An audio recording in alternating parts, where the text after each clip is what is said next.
Bonjour, je suis Laléa Mary et le sujet de cette vidéo est pourquoi mon ex ne revient pas. Nous sommes actuellement en pleine saison des rétrogrades et cette question, on me la pose très régulièrement. Parce qu'on a aussi Vénus qui est en rétrograde, même si à partir du 26 juin, elle va commencer à tourner direct. Mais il y a plusieurs planètes, à part Vénus, il y a Mercure et il y a Saturne et Jupiter également qui sont en rétrograde. Et c'est la saison qui amène les affaires non terminées du passé à la surface. Et avec Vénus, il s'agit en général des relations amoureuses, on peut penser à ses ex, on peut aussi avoir des ex qui reviennent, qui vous recontactent. Donc c'est une période pas forcément facile à vivre. Et donc je souhaitais faire une vidéo pour partager mon point de vue par rapport à ça et répondre aux questions des personnes qui m'avaient demandé cela.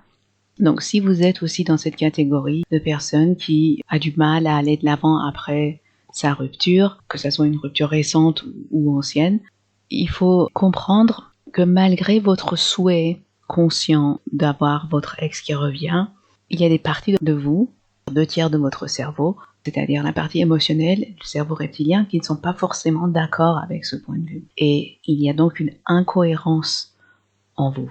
Il y a une divergence entre ces 3 parties de votre cerveau. Là, on revient encore au concept de cerveau triunique que j'applique dans mes séances de thérapie. La totalité de ma thérapie est basée sur ce concept. Et c'est ce que je regarde en fait lors de mes séances. Quel que soit l'objectif des gens, ce qu'ils veulent accomplir, j'écoute leurs souhaits conscients, mais après je me concentre sur ces 2/3 du cerveau qui ne sont pas forcément d'accord avec l'opinion de la personne, l'objectif de la personne et ce qu'il a envie d'accomplir. Et on va chercher ensemble les causes qui empêchent que ce souhait se manifeste. Il faut résoudre ces causes pour réaligner les 3 parties du cerveau triunique et ramener la cohérence. C'est pour ça que la technique que j'utilise, ça s'appelle aussi la cohérence thérapie, parce qu'on ramène la cohérence. Et de cette façon-là, donc ces 2 autres parties de votre cerveau, au lieu de vous mettre des bâtons dans les roues, vont coopérer avec vous et vont faire en sorte que vous puissiez atteindre votre objectif. Donc le même principe s'applique à ce sujet de l'ex, pourquoi l'ex ne revient pas. Les causes subconscientes qui ont fait que vous vous êtes séparés ne sont toujours pas résolues. Donc malgré votre souhait que cette personne revienne, tant que vous ne voulez pas regarder ces choses et trouver des solutions à ces problèmes non résolus, rien ne va se passer avec cet ex. Et même si vous faites cela, c'est pas forcément une garantie, mais ça va certainement changer votre état d'esprit et vous libérer de la situation de stagnation dans laquelle vous êtes. Parce qu'il faut comprendre que tous les liens, les relations amoureuses, ne sont pas forcément des liens qui vont passer le test des ruptures. Ce ne sont pas forcément des liens aussi forts. Très souvent, ce sont des liens plutoniques. Ça n'a rien à voir avec platonique, c'est plutonique en lien avec Pluto, qui est lié à tout ce qui est karma et les choses non résolues du passé. Et très souvent, quand il y a un lien plutonique, on retrouve la personne parce qu'on a certaines choses à vivre, certaines expériences à vivre avec cette personne, parce qu'elle va nous aider en fait à apprendre certaines leçons de vie. C'est quelque chose qui se fait mutuellement, c'est-à-dire que l'autre va vous aider à apprendre certaines leçons de vie, vous allez faire la même chose pour lui. Donc parfois, tout ce que vous avez besoin de vivre, c'est cette expérience, et après le lien se termine. Ça, c'est ce qu'on appelle des liens plutoniques, parce qu'il n'y a plus autre chose liée à ça que vous devez revivre. Après, les personnes continuent leur route séparément. Mais parfois, il y a des liens qui sont très forts. Ce qui vous unit est beaucoup plus fort que ce qui vous sépare. Et à ce moment-là, si vous faites ce travail et cet effort de comprendre quelles étaient les leçons de vie que vous vouliez apprendre, qu'est-ce qui a bloqué par rapport à cette personne et trouver une solution à ce blocage pour résoudre ces choses non résolues, ça peut changer carrément la dynamique entre vous. Et l'autre personne de son côté va peut-être aussi changer un peu ses points de vue. En tout cas, elle va peut-être revenir sur ses positions et vous allez peut-être vous retrouver pour cette fois-ci repartir sur des nouvelles bases. Ça va pas être continuons la suite de la relation telle qu'elle était avant, non. Cette fois-ci, il va falloir partir sur de nouvelles bases. Ça va être vraiment une nouvelle relation. Mais ça, c'est rare. Ça doit exister certainement, des relations, des liens très forts. mais c'est pas forcément toujours le cas. Ce qui est vraiment important par contre de faire quand vous êtes resté comme ça dans cette situation de stagnation et vous repensez à cet ex, c'est que vous êtes dans la souffrance et cette souffrance est en rapport avec les leçons de vie que vous n'avez pas réussi à apprendre, à comprendre, vous n'avez pas réussi à avancer. Donc faire le travail que je viens de décrire, d'aller trouver ces causes subconscientes et trouver une solution pour la situation, va vous amener aussi la paix et va aussi vous permettre de réexaminer la situation. Alors si votre ex revient, si cela peut carrément guérir la situation, faire venir la personne, eh bien c'est tant mieux si c'est ce que vous souhaitez véritablement du fond de votre cœur, mais si c'est pas le cas, après vous allez aussi réévaluer de façon plus objective la situation et vous allez pouvoir aller de l'avant. Et surtout, ce qui est le plus important, c'est que vous n'allez pas répéter la même chose encore dans votre prochaine relation. Vous n'allez pas attirer vers vous ou quelqu'un qui va vous faire revivre les mêmes scénarios, les mêmes circonstances, les mêmes situations. Par exemple, si la leçon de vie que je voulais apprendre avec quelqu'un était de pouvoir vivre avec quelqu'un, partager ma vie avec quelqu'un, mais en même temps pouvoir être entendu, pouvoir faire entendre ma voix, garder mon individualité, être moi-même, eh bien je vais attirer des situations, des circonstances dans ma vie qui vont créer des challenges par rapport à ça.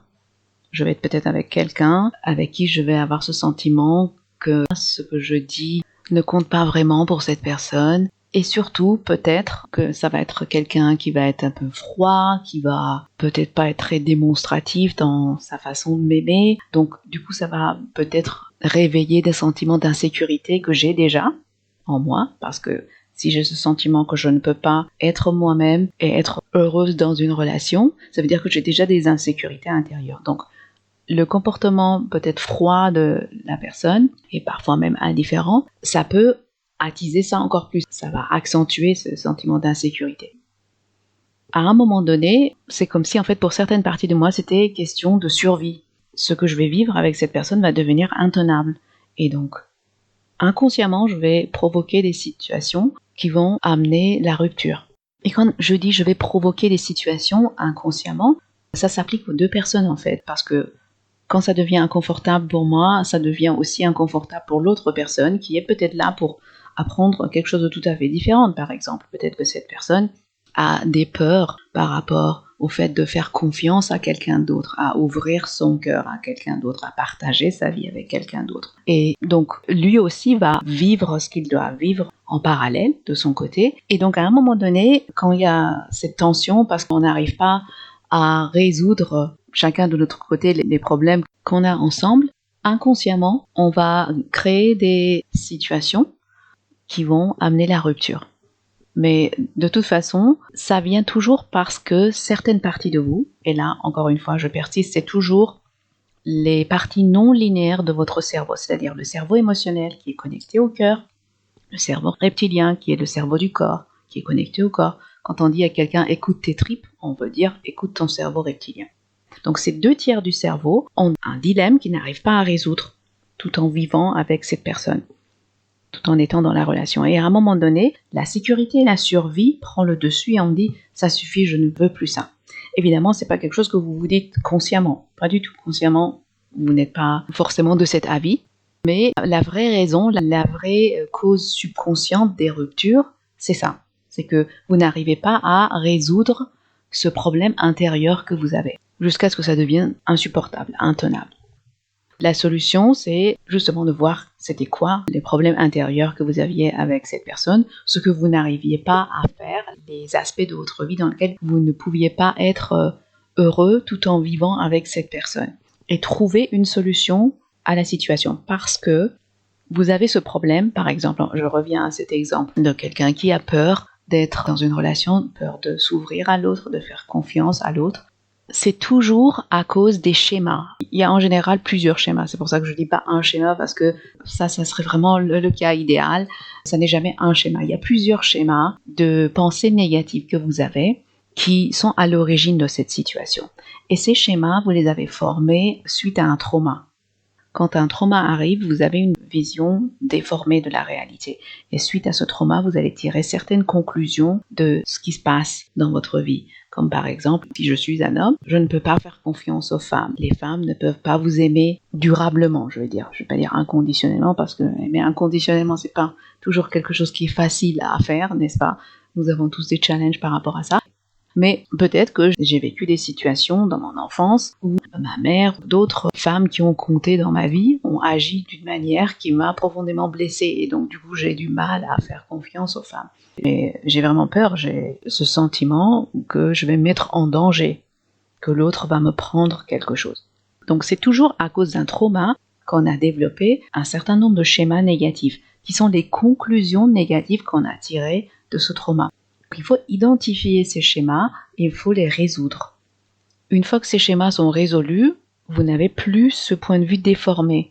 Et donc, par rapport à ce sujet, votre cerveau logique, votre conscient, votre cerveau émotionnel et votre cerveau reptilien vont arriver à une cohérence. C'est pour ça que le travail que je fais est appelé cohérence thérapie par son fondateur, le psychologue Bruce Acker, parce qu'on ramène la cohérence. On commence de l'incohérence, on cherche les causes racines, on dissout le schéma et à la fin on arrive à la cohérence. C'est-à-dire que le schéma est dissous, il n'est plus là, la vision déformée n'est plus là, donc je n'ai plus à craindre de perdre ma vie si je vis avec une femme, si je partage ma vie avec une femme et j'ouvre mon cœur à cette femme.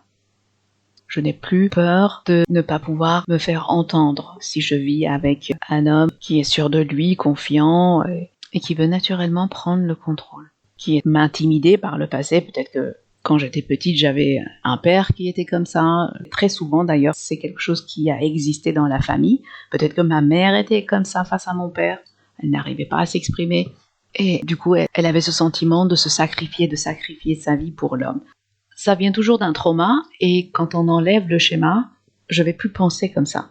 Je ne vais plus avoir ce sentiment que je ne peux pas être moi-même, être qui je suis et vivre avec un homme que j'aime et qui me plaît.